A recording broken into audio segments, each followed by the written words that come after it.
So hello friends, क्या आप Amazon, Flipkart या मीशो पे सेलर है और हर महीने जीएसटी फाइल करते वक्त कंफ्यूज हो जाते हैं? रिटर्न कैंसिलेशन और एचएसएन वाइज समरी का टेंशन। आज मैं आपको स्टेप बाय स्टेप दिखाऊंगा कैसे 2025 का लेटेस्ट रूल के हिसाब से इजीली GSTR1 फाइल करें बिना मिस्टेक्स के। तो फ्रेंड्स, अब बात करें GSTR1 भी रिटर्न फाइल करने की, तो जैसे हम अमेज़ोन पर सेलर है, हमारे अमेज़ोन पर ई-कॉमर्स है, तो अमेज़ोन हर महीने जो रिपोर्ट है वो दे देता है, फ्लिपकार्ट भी दे देता है, बट मीशो पर आपको कलेक्ट करना पड़ता है। इन्वॉइसेस वगैरह वो दे देता है, बट पूरी कंप्लीट रिपोर्ट नहीं देता है। तो अगर आप अमेज़ोन पर सेलर हो तो अमेज़ोन पर आपको पूरी रिपोर्ट्स मिल जाती है। अब फ्रेंड्स, जो हम अमेज़ोन पर सेल करते हैं, तो जो अमेज़ोन से रिपोर्ट्स डाउनलोड करेंगे मंथली GSTR1 भी रिटर्न फाइल करने के लिए, तो अगर आप भी अमेज़ोन पर सेल करते हो तो आपको रिपोर्ट कैसे डाउनलोड करना है। जैसे मैं अमेज़ोन पर चले जाता हूँ, अमेज़ोन जो सेलर डैशबोर्ड है उसको ओपन कर लेता हूँ। उसको ओपन करने के बाद अब यहाँ पर आपको रिपोर्ट्स कहाँ मिलेगी, तो आपको नीचे स्क्रॉल करना है। देन यहाँ पर आपको रिपोर्ट्स का ऑप्शन मिलेगा।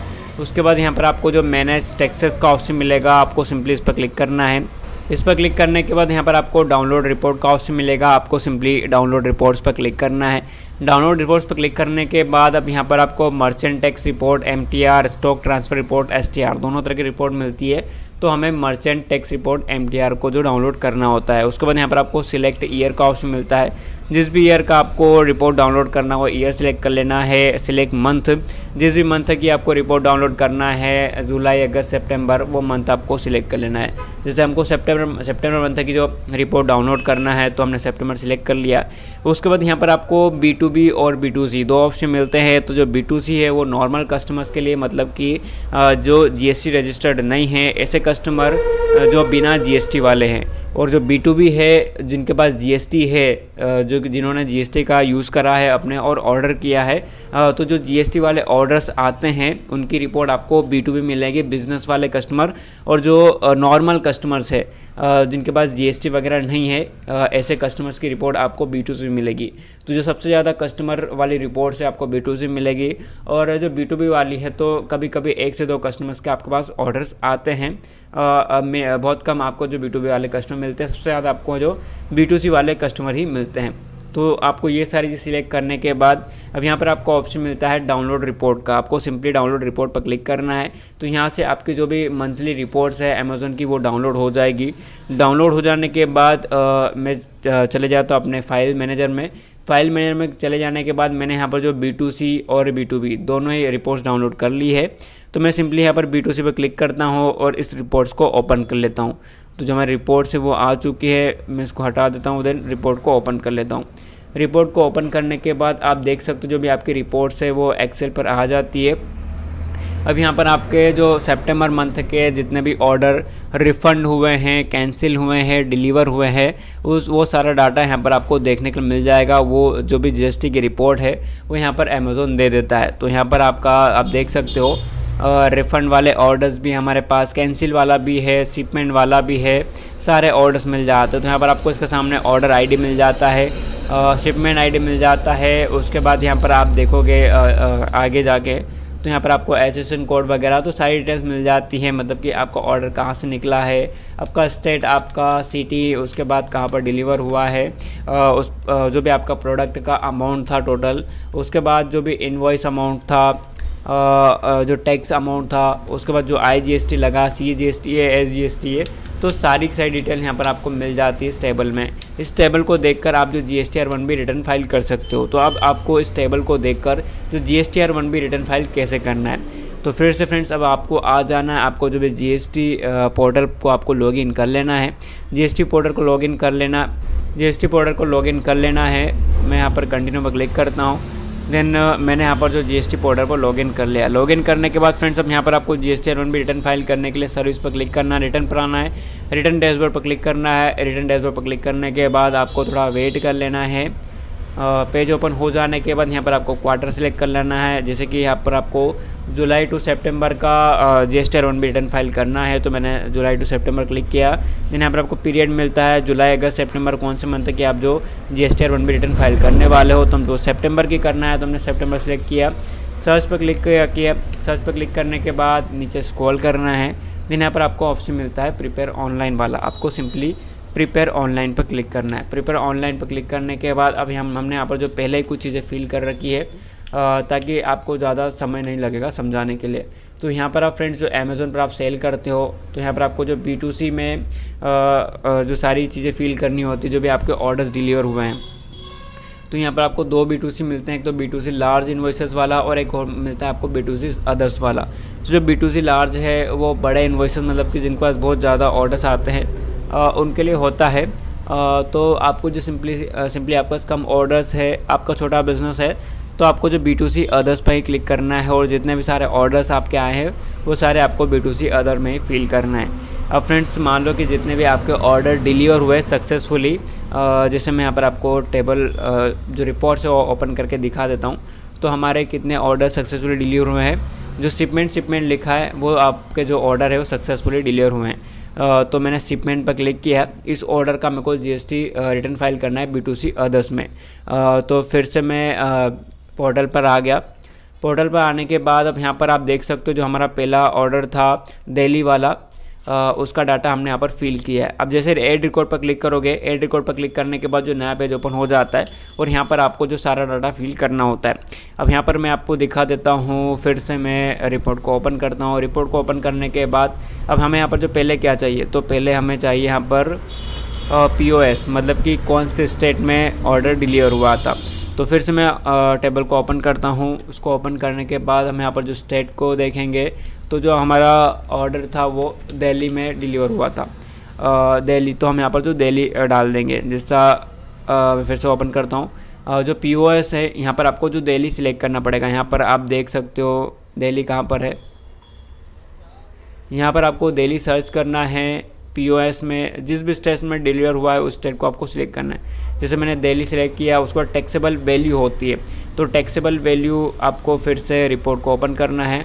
टैक्सेबल वैल्यू आपको कहाँ मिलेगी, तो जो आपका इनवॉइस का जो ओरिजिनल प्राइस था वो 259 था और जो टैक्स वाला था तो टैक्स वाला यहाँ पर 219.49। तो जब आपका 219.49 है, ये अमाउंट आपको फिल करना है टैक्सेबल वैल्यू में। जैसे मैंने फिल किया 219.49। और यहाँ पर जो भी सप्लाई टाइप है, मतलब कि आप जिस भी स्टेट में से सेल कर रहे हो उसके अलावा अदर स्टेट में आपका प्रोडक्ट डिलीवर हुआ है तो वो इंटर स्टेट में आता है। और अगर मान लो कि आपके स्टेट में डिलीवर हुआ है तो वो इंट्रा स्टेट आता है। तो ये ऑटोमेटिक ले लेता है सप्लाई टाइप। आपको सिर्फ स्टेट यहाँ पर आपको POS में डालना है और जो टैक्सेबल वैल्यू है वो यहाँ पर डालनी है।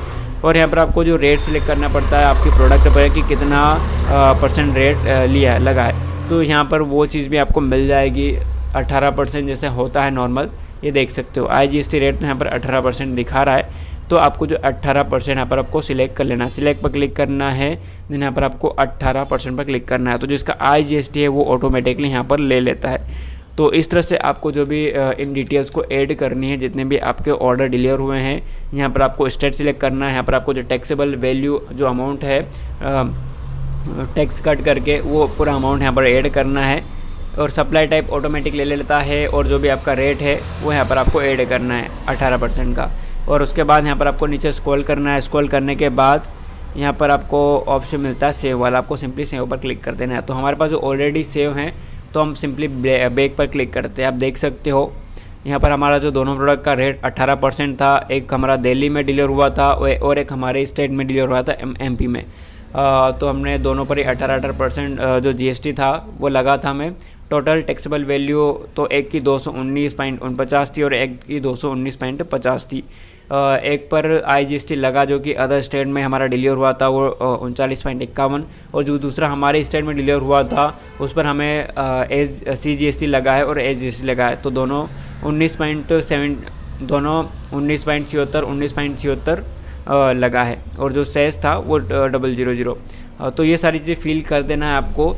देन यहाँ पर आपको सेव करते जाना। जितने भी आपके ऑर्डर डिलीवर हुए हैं सक्सेसफुली, मान लो 5 ऑर्डर 10 ऑर्डर, उन सब का आपको अलग अलग यहाँ पर ऐड रिकॉर्ड पर क्लिक करके डाटा फिल करना है अलग अलग ऑर्डर्स का और सेव करते जाना है। सेव करने के बाद आपको सिंपली बैक करना है। बैक करने के बाद अब आपके जितने भी ऑर्डर डिलीवर हुए थे उनका डाटा यहाँ पर आपने फिल कर दिया है।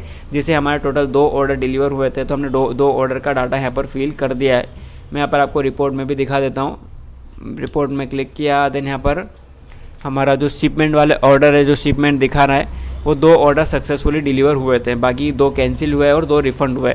तो जो रिफ़ंड हुए उनको कहाँ फिल करना है वो भी मैं यहाँ पर आपको बताने वाला हूँ। फिर से हम जो जीएसटी पोर्टल को ओपन करते हैं। अब अगला हमारा आता है क्रेडिट डेबिट नोट रजिस्टर्ड और अनरजिस्टर्ड। अब यहाँ पर रजिस्टर्ड वाला वो कस्टमर होते हैं जो जीएसटी वाले हैं जिन्होंने रिटर्न किया है, तो उनका क्रेडिट डेबिट नोट आपको बनाना पड़ता है। तो हमने यहाँ पर जो रजिस्टर्ड वाला कस्टमर हमारा एक था तो उसका भी क्रेडिट नोट बनाया है। तो वह कैसे बनाना है, इस पर क्लिक करना है। इस पर क्लिक करने के बाद अब यहाँ पर आपको ऐड रिकॉर्ड का ऑप्शन मिलेगा। हमने जो ऑलरेडी यहाँ पर रिकॉर्ड ऐड कर रखा है हमारा, बट आपको मैं बता देता हूँ कि आपको ऐड कैसे करना है। इस पर क्लिक किया। इस पर क्लिक करने के बाद जो भी रेसिडेंट का जीएसटी नंबर था वो आपको रिपोर्ट में ही मिल जाएगा। रिपोर्ट से आप देख सकते हो रेसिडेंट का नाम आपको ऐड करना है। डेबिट क्रेडिट नोट नंबर आपको उसी में मिल जाएगा, रिपोर्ट में मिल जाएगा, वहीं से आपको ले लेना है। जो भी डेट था, जिस भी डेट को रिटर्न हुआ था वो डेट सिलेक्ट करना है। नोट टाइप में आपको क्रेडिट सिलेक्ट करना है। क्रेडिट सिलेक्ट करने के बाद यहाँ पर आपको नोट वैल्यू को मतलब कि जो भी अमाउंट था कट के जो टोटल अमाउंट था उसमें से कट के जो अमाउंट बचता है, जिसमें यहाँ पर आपको हमारी B2C वाली रिपोर्ट है इसमें ही बता देता हूँ। हमने B2B की रिपोर्ट डाउनलोड कर रखी है, बट आपको मैं B2C में ही बता देता हूँ। जैसे कि आप देख सकते हो यहाँ पर जो ओरिजिनल अमाउंट है और एक अमाउंट है टैक्स एक्सक्लूसिव वाला। तो जो टैक्स एक्सक्लूसिव वाला अमाउंट है वो आपको ऐड करना है यहाँ पर नोट वैल्यू में। और जो पीओस में तो आपको पता ही है, पीओस में आपको स्टेट सिलेक्ट करना है जिस भी स्टेट में डिलीवर हुआ था। ये सारी चीज़ फिल करने के बाद नीचे स्क्रॉल करना है और सेव पर क्लिक कर देना है। ऐसे आपके जितने भी रजिस्टर्ड कस्टमर है जिन्होंने रिटर्न किया है उसका आपको क्रेडिट डेबिट नोट बनाना है, जो B2B वाले कस्टमर है। अब आपको जो B2C वाले कस्टमर है उनका डाटा आपको कहाँ फिल करना है तो वो भी मैं आपको बता देता हूँ। आपको बैक आ जाना है। बैक आने के बाद नीचे स्क्रॉल करते हैं। अब हमारे जो अनरजिस्टर्ड जिनका जीएसटी नहीं है, जिन्होंने के ऑर्डर रिटर्न किया है वो वाले कस्टमर को आपको अनरजिस्टर्ड में ऐड करना है। अब यहाँ पर आप देख सकते हो हमारे 2 जो कस्टमर थे जिन्होंने कि रिटर्न किया है, ये हमारा B2C वाला है जिनका जीएसटी नहीं है। मैं यहाँ पर आपको दिखा देता हूँ रिटर्न। ये आप देख सकते हो सबसे ऊपर 2 रिफ़ंड दिखा रहे हैं, वो दोनों ने ऑर्डर रिटर्न किया हुआ है। तो उनका डाटा आपको फिल करना होता है अनरजिस्टर्ड में, जिनका जीएसटी नहीं है। तो उसका डाटा आपको कैसे फिल करना है हमने ऑलरेडी फिल कर रखा है। ऐड रिकॉर्ड पर क्लिक करना है। ऐड रिकॉर्ड पर क्लिक करने के बाद यहाँ पर आपको डेबिट क्रेडिट नोट नंबर डालना होता है। तो नंबर आप अपने हिसाब से बना सकते हो, जो भी 2025 लिख देना आपको। उसके बाद जब आपको जो भी जितने भी आपके ऑर्डर रिटर्न हुए हैं, जैसे कि मान लो कि 02 हो गया, 02, 03, 04 कुछ इस तरह से आपको ऐड कर देना है, मतलब कि दे देना है क्रेडिट डेबिट नोट नंबर। उसके बाद आपका जिस भी डेट को ऑर्डर रिटर्न हुआ तो वो डेट एंटर करना है। नोट वैल्यू में आपको वहीं एक्सक्लूसिव टैक्स काट के जो भी आपका अमाउंट बच रहा है वो ऐड करना है। सिलेक्ट नोट टाइप में यहाँ पर आपको क्रेडिट सिलेक्ट करना है। क्रेडिट सिलेक्ट करने के बाद पीओस में आपको अपना स्टेट सिलेक्ट करना है, जिस भी स्टेट में डिलीवर हुआ था। स्टेट सिलेक्ट करने के बाद नीचे स्क्रॉल करना है। स्क्रॉल करने के बाद अब यहाँ पर आपको क्रेडिट करना है। स्क्रॉल करने के बाद आपका प्रोडक्ट पे जो भी जीएसटी लगा था 18%, 40%, 12% वो आपको सिलेक्ट करना है। जैसे आपका 18% लगा था तो यहाँ पर आपको अमाउंट ऐड करना है। जैसे आप कुछ भी अमाउंट ऐड करोगे तो जो उसका IGST वो ऑटोमेटिक यहाँ से ले लेगा। ये सारी चीज़ फिल करने के बाद आपको क्या करना है, नीचे स्क्रॉल करना है। यहाँ पर आपको सेव वाला ऑप्शन मिलेगा, आपको सिंपली सेव पर क्लिक कर देना है। तो जो भी आपका रिकॉर्ड है वो ऐड हो जाएगा। ऐसे आपको जितने भी ऑर्डर जो रिटर्न आए थे, जो अनरजिस्टर्ड वाले हैं, जो B2C वाले हैं, उनका डाटा आपको फिल करते जाना है। जैसे हमारा 2 कस्टमर थे तो हमने नोट नंबर में ये इस तरह का नंबर कुछ क्रिएट कर दिया, MSCN 2025-046। जो डेट थी, जिस डेट को रिटर्न हुआ था, रिक्वेस्ट आई तो वो डेट डाल दिए।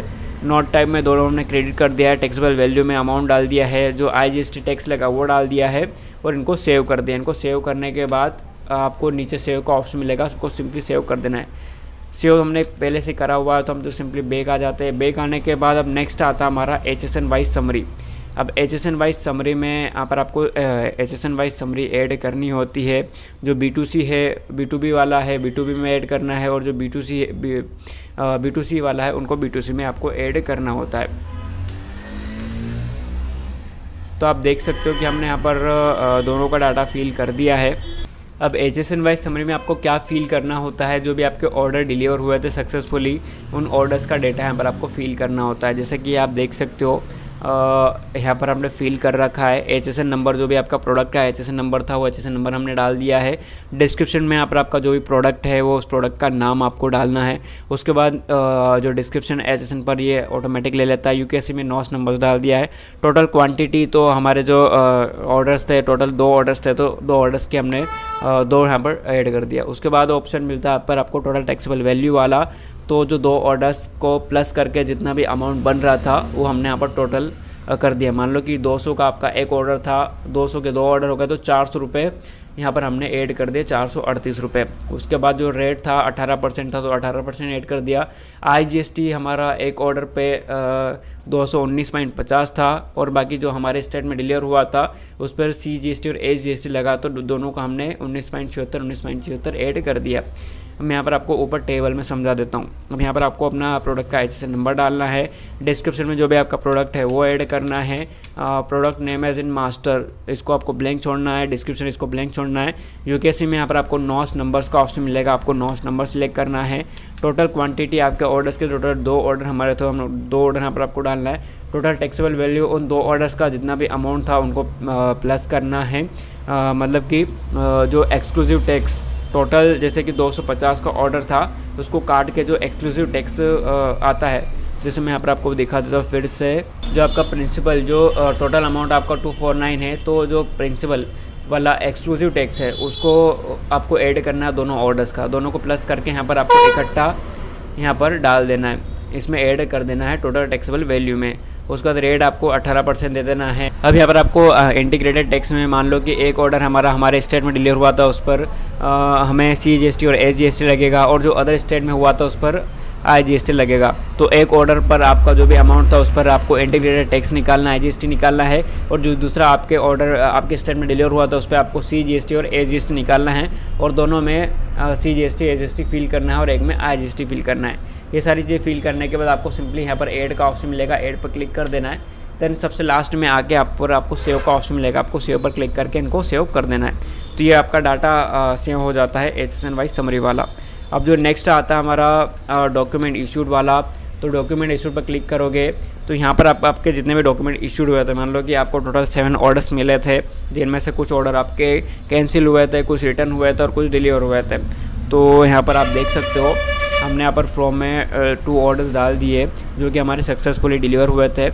2 में हमने 5 ऑर्डर्स कर दिए जो कि यार रिटर्न और रिफ़ंड दोनों को मिलाकर आ गए। टोटल हमारे 7 ऑर्डर्स हो गए, जिसमें से 5 कैंसिल हुए जो रिटर्न और कैंसिल दोनों को मिलाकर, और जो 2 ऑर्डर थे वो सक्सेसफुली डिलीवर हुए। तो ये हमारा डाटा जो है फिल हो गया। तो यहाँ से हमको ये सारी चीज़ें फिल कर देना है और एड डॉक्यूमेंट पर क्लिक करके इनको फिल करने के बाद नीचे सबसे लास्ट में आ जाना है। देन नीचे लास्ट में आपको सेव का ऑप्शन मिलेगा, आपको सेव पर क्लिक कर देना है। यहाँ पर आप देख सकते हो सेव का ऑप्शन मिलता है, आपको सेव पर क्लिक कर देना है। सेव पर क्लिक करने के बाद आपको फिर से बैक आ जाना है।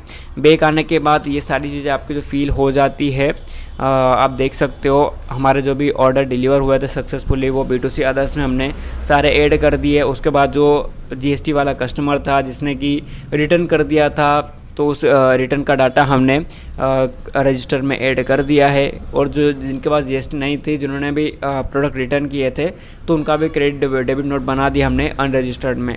उसके बाद जो HSN वाइज समरी थी आउटवाइड, तो यहाँ पर आपको जो भी आपके 2 ऑर्डर डिलीवर हुए थे उनका डाटा यहाँ पर आपको फिल करना था, वो कर दिया हमने। डॉक्यूमेंट इशूड में आपके जितने भी सारे ऑर्डर्स आपको मिले थे उन सब का डाटा फिल करना था, तो वो भी हमने यहाँ पर कर दिया है। ये सारी चीज़ें फिल कर देने के बाद अब आपको ऑप्शन मिलता है जनरेट समरी वाला। आपको सिंपली जनरेट समरी पर क्लिक करना है। इस पर क्लिक करने के बाद आपको नीचे स्क्रॉल करना है, जो भी आपकी समरी है वो जनरेट हो जाएगी। यहाँ पर क्या दिखा रहा है, your generate summary request has been received, please check the status in something by clicking by refresh to view consider summary and file GSTR1। तो यहाँ पर आपको जनरेट समरी पर क्लिक करने के बाद पेज को रिफ़्रेश करना होता है। तो हम सिंपली एक बार पेज को रिफ़्रेश कर लेते हैं। रिफ़्रेश करने के बाद अगर फिर भी ऑप्शन नहीं आता है तो आपको थोड़ा टाइम वेट कर लेना है। यहाँ पर क्या दिखा रहा है, error HSN wise B2B supplies are not reported in table 12, kindly provide details to proceed further.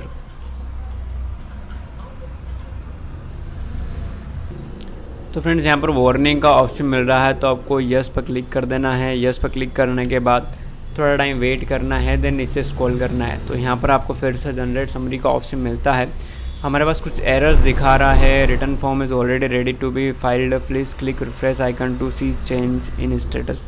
तो यहाँ पर रिफ्रेश फिर से करने के लिए बोल रहा है, तो फिर से हम रिफ्रेश कर लेते हैं। फिर से हमने रिफ्रेश किया, देन फिर से हम स्क्रॉल करते हैं। तो यहाँ पर अब ऑप्शन दिखा है प्रोसीड टू फाइल समरी वाला, इस पर क्लिक करते हैं। इस पर क्लिक करने के बाद अब यहाँ पर हमारा जो सारा भी डाटा देखने के लिए मिल जाएगा। जो सारी चीज़ें हमने ऐड करी है वो सब यहाँ पर हमें देखने के लिए मिल जाएगा। नीचे स्क्रॉल करके और भी देखते हैं। सेटिस्फाइड 211 जो भी हमारे ऑर्डर्स थे उन सब का डाटा यहाँ पर मिल जाता है। सबसे लास्ट में आ जाना है, एंड में एंड रिपोर्ट देख लेना है। तो यहाँ पर आपको ऑप्शन मिलता है फाइल स्टेटमेंट का, आपको सिंपली फाइल स्टेटमेंट पर क्लिक करना है। फाइल स्टेटमेंट क्लिक करने के बाद यहाँ पर आपको चेक बॉक्स को फिल करना है, ऑथराइज सिग्नेचर को आपको सिलेक्ट करना है। देन यहाँ पर आपको फाइल विथ EVC का ऑप्शन मिलता है, सिंपली आपको फाइल विथ EVC पर क्लिक कर देना है। देन यहाँ पर आपके पास एक OTP शेयर किया जाएगा, उस OTP को आपको फिल करना है। OTP फिल करने के बाद आपको सिंपली वेरीफाई पर क्लिक करना है। वेरीफाई पर क्लिक करने के बाद आपको थोड़ा टाइम वेट कर लेना है। तो फ्रेंड्स हमारा जो GSTR 1B है वो सक्सेसफुली रिटर्न फाइल हो चुका है।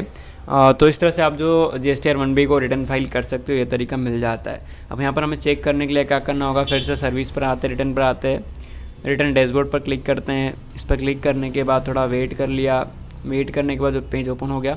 अब नेक्स्ट आपको उस पर क्वार्टर पर क्लिक करना है। जो भी हम जिस भी मंथ का हमने फाइल किया उसको सिलेक्ट करना है, सर्च पर क्लिक करना है, और आप देख सकते हो जो हमारा GSTR 1B है वो रिटर्न फाइल दिखा रहा है। स्टेटस यहाँ पर आपको फाइल दिखा देगा। अब हमारा जो GSTR 3B है वो यहाँ पर इसकी ड्यू डेट है 20 तारीख, तो 20 तारीख से पहले हमें इसको भी रिटर्न फाइल करना है। तो फ्रेंड्स इस तरह से आप जो GSTR 1B रिटर्न फाइल कर सकते हो, ये तरीका आपको मिल जाता है। उम्मीद करता हूँ आपको वीडियो पसंद में आएगी। ऐसी इंटरेस्टिंग वीडियो देखने के चैनल को सब्सक्राइब जरूर से कर लीजिएगा।